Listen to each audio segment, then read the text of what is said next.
അല്ല, ഈ വീഴ്ച തന്നെ രണ്ടായിട്ട് കാണണം. അതായത് കൂത്താട്ടുള്ള ഏരിയ സെക്രട്ടറിയുടെ ഭാഗത്തുനിന്നുണ്ടായ ഒരു വീഴ്ച തന്നെയാണെന്ന് പറയുന്നതിൽ പഠിക്കേണ്ട ആവശ്യമില്ല. അദ്ദേഹം കുറച്ചുകൂടെ ആത്മസംയമനം പാലിക്കേണ്ടായിരുന്നു. പക്ഷെ ജനങ്ങൾക്കൊപ്പം പ്രവർത്തിക്കുന്ന ഒരു രാഷ്ട്രീയ നേതാവിനെ സംബന്ധിച്ചോളം ഇവിടുത്തെ പോലീസ് ഉദ്യോഗസ്ഥരുടെ ഭാഗത്തുനിന്ന് നിഷേധാത്മകമായിട്ടുള്ള പ്രവർത്തനങ്ങൾ ഉണ്ടായി കഴിഞ്ഞാൽ വിമർശിക്കപ്പെടും. അത് സ്വാഭാവികമാണ്. ഇപ്പൊ നമുക്കൊരു കാര്യം ഇതിനെ വിമർശിക്കുന്ന കോൺഗ്രസുകാരോട് പറയാനുള്ളത്, പിന്നെ നമ്മുടെ മുൻ KPCC president K Sudhakaran Kannur MP ഇരുന്ന കഴിഞ്ഞ പ്രാവശ്യം അദ്ദേഹം വളവട്ടം പോലീസ് സ്റ്റേഷൻ കയറി മണൽ മാഫിയയ്ക്ക് വേണ്ടിയിട്ട് അവിടുത്തെ സർക്കിൾ ഇൻസ്പെക്ടറെ SIയും വളരെ മോശമായ രീതിയിൽ സംസാരിക്കുകയും അവരെ പിടിച്ചിറക്കിക്കൊണ്ട് പോകുന്ന വിവരവും അതിന്റെ വീഡിയോ എല്ലാം മാധ്യമങ്ങൾ പ്രക്ഷേപണം ചെയ്താണ് പുറത്തുവിട്ടാണ് നമുക്കറിയാൻ പറ്റും. അപ്പൊ അതുകൊണ്ട് എല്ലാ രാഷ്ട്രീയ കക്ഷികളിൽപ്പെട്ടവരുടെ ഭാഗത്തു നിന്നും ചിലർ ജനങ്ങളോടൊപ്പം പ്രവർത്തിക്കുക, ചിലപ്പോൾ രൂക്ഷമായ ഭാഷയിലൊക്കെ സംസാരിക്കുക. എന്തായാലും രതീഷ് എന്ന് പറയുന്ന കൂത്താട്ടുള്ള CPM ഏരിയ സെക്രട്ടറി കുറച്ചുകൂടെ ശ്രദ്ധിക്കേണ്ടതായിരുന്നു. ഇത്തരം കാര്യങ്ങളൊക്കെ പറയുമ്പോൾ പ്രത്യേകിച്ച് ഈ ആധുനിക കാലത്തെല്ലാം റെക്കോർഡ് ആകുമ്പോൾ അതെല്ലാം വളരെ ശ്രദ്ധിക്കേണ്ടത് തന്നെയായിരുന്നു. പക്ഷെ അവിടുത്തെ അതുകൊണ്ട് അദ്ദേഹത്തിന്റെ ഉദ്ദേശത്തെ നമുക്ക് ഒരിക്കലും തള്ളിക്കളയാൻ പറ്റത്തില്ല. ഇപ്പൊ അവിടുത്തെ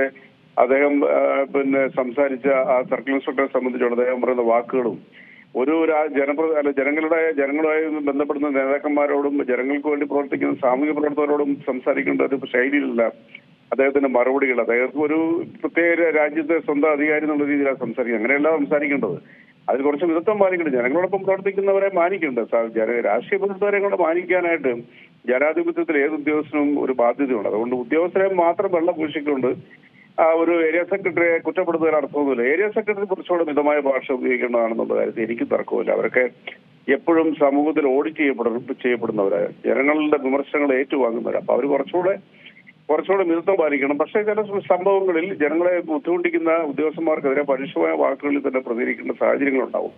അതുകൊണ്ട് ഉദ്യോഗസ്ഥന്മാരെ വിമർശിക്കാൻ പാടില്ല, തെറ്റാണെന്നുള്ള നരേഷൻ നമ്മുടെ സമൂഹത്തിൽ തെറ്റായ ഒരു സന്ദേശം നൽകുന്നത്. കാരണം ഇപ്പൊ PP ദിവ്യയുടെ വിഷയത്തിൽ തന്നെ ഇവിടുത്തെ മാധ്യമങ്ങൾ ഏതാണ്ട് ഒരു മാസക്കാലത്തോളം ഉദ്യോഗസ്ഥരെ പിന്തുണച്ചുകൊണ്ട് അവരെ ഒന്നും മിണ്ടാൻ പാടില്ല, അവരെന്ത് തെറ്റ് ചെയ്താലും അവരെത്ര ബുദ്ധിമുട്ടിച്ചാലും ഒന്നും മിണ്ടാതെ കണ്ട് കൈകൂപ്പി നിന്നോളെന്നുള്ള ഒരു പൊതുബോധം സൃഷ്ടിക്കുന്നതിലൂടെ മാധ്യമങ്ങൾ വളരെ കിണഞ്ഞു ശ്രമിച്ചു. അതിന് തിക്താനുഭവങ്ങൾ നമുക്ക് ഒത്തിരി ഉണ്ട്. ഇപ്പൊ ഇനിയിപ്പോ ഉദ്യോഗസ്ഥന്മാര് ജനങ്ങളെ ദ്രോഹിക്കുകയോ ബുദ്ധിമുട്ടിക്കുകയോ തടസ്സം നിൽക്കുകയോ ചെയ്യുമ്പോൾ അവരോടൊന്നും മിണ്ടാൻ പാടില്ല, നിങ്ങളതെല്ലാം കേട്ടു പോരണം എന്നുള്ള ഒരു രാജഭരണത്തിന്റെ ശൈലിയിലേക്കായിരുന്നു ഇതിനെ തള്ളിക്കൊണ്ട് പോകുന്നതിന് ഒരിക്കലും അംഗീകരിക്കാൻ പറ്റത്തില്ല. അപ്പൊ ആ വിഷയത്തിലൊക്കെ നമ്മുടെ മുമ്പിലുള്ളതാണ്. അതിനുശേഷം ദിവസങ്ങൾക്കുള്ളിൽ തന്നെ പാവപ്പെട്ട പിന്നെ അർത്ഥപഠനിക്കാരായ അല്ലെങ്കിൽ തീർത്തും സാധാരണ നിലയിലുള്ള ജനങ്ങളുടെ ക്ഷേമ പെൻഷൻ പോലും ഏതാണ്ട് 100-200ഓളം വരുന്ന ഉദ്യോഗസ്ഥന്മാർ തട്ടിയെടുത്ത വാർത്ത വന്നു. അപ്പോൾ അവരെ വിമർശിക്കാൻ പാടില്ലേ?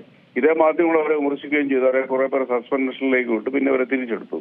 അപ്പൊ ഉദ്യോഗസ്ഥരുടെ ഭാഗത്തു നിന്നും ജനാധിപത്യത്തിൽ വീഴ്ചകൾ ഉണ്ടായാൽ, തെറ്റുകൾ ഉണ്ടായാൽ, ജനങ്ങളെ ബുദ്ധിമുട്ടിച്ചാൽ ആ രീതിയിലുള്ള വിഷയങ്ങളിൽ പൊതുപ്രവർത്തകർ, രാഷ്ട്രീയ പ്രവർത്തകർ ഇടപെടും. അത് സ്വാഭാവികമാണ്. ആ ഇടപെടുന്നവരെ മാത്രം കുറ്റപ്പെടുത്തിക്കൊണ്ട് വീഴ്ച സംഭവിച്ചു എന്നാണോ താങ്കൾ പറയുന്നത്? ഞാൻ ആഭ്യന്തര വകുപ്പിന് വീഴ്ച പറ്റിയെന്നൊരു വാക്ക് നിങ്ങളുടെ ഇപ്പൊ സംസാരിച്ച് പറഞ്ഞോ? ഇതെങ്ങനെ ആഭ്യന്തര വകുപ്പായിട്ട് നിങ്ങൾ കൂട്ടിക്കേണ്ടത്? എനിക്കത് മനസ്സിലാകുന്നില്ല. അപ്പൊ എന്ത് വന്നാലും ആഭ്യന്തര പോലീസിന്റെ ഭാഗത്തു നിന്നുള്ളൊരു വീഴ്ചയായിട്ട് ഇതിനെ ചിത്രീകരിക്കാനും പറ്റില്ലല്ലോ. കാരണം ഇതൊരു തുറന്ന സദസ്സിൽ തന്നെയാണ് ഇത്തരത്തിലൊരു ഭീഷണി സന്ദേശം വന്നിരിക്കുന്നത്, ഭീഷണി പോലെ അദ്ദേഹം പറഞ്ഞിരിക്കുന്നതും. അല്ല, അതുകൊണ്ടാണല്ലോ ഞാൻ പറഞ്ഞത്. ഞാൻ ഈ ചർച്ചയുടെ തുടക്കത്തിൽ തന്നെ പറഞ്ഞല്ലോ, ഈ ഏരിയ സെക്രട്ടറിയുടെ ഭാഗത്തു നിന്നും മിതത്വം പാലിക്കേണ്ടതായിരുന്നു എന്നുള്ളതല്ലെങ്കിൽ ഞാൻ പറയേണ്ട കാര്യമില്ല. ഞാനത് തുറന്നു പറഞ്ഞു. മിതത്വം പാലിക്കണം, മനുഷ്യരല്ലേ.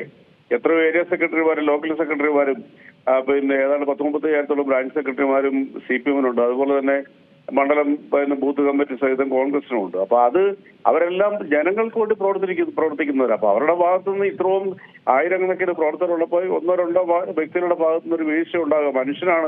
മനുഷ്യസഹജമായിട്ടുള്ള വീഴ്ചകൾ ഉണ്ടാകാം. പക്ഷെ അത് തിരുത്തി മുന്നോട്ട് പോകണം. അത് പൊറുക്കാവുന്നതിനപ്പുറമാണെന്നുണ്ടെങ്കിൽ പാർട്ടി നടപടി സ്വീകരിക്കും. അതിൽ കൂടുതൽ എന്താ ഇപ്പൊ ഇതിനകത്ത് പറയാനുള്ളത്? ഏറ്റവും പുതിയ വാർത്തകളും വിശേഷങ്ങളും വിരൽ തുമ്പിലറിയാൻ Zee മലയാളം ന്യൂസ് എല്ലാ ഡിജിറ്റൽ പ്ലാറ്റ്ഫോമുകളിലും ലഭ്യം.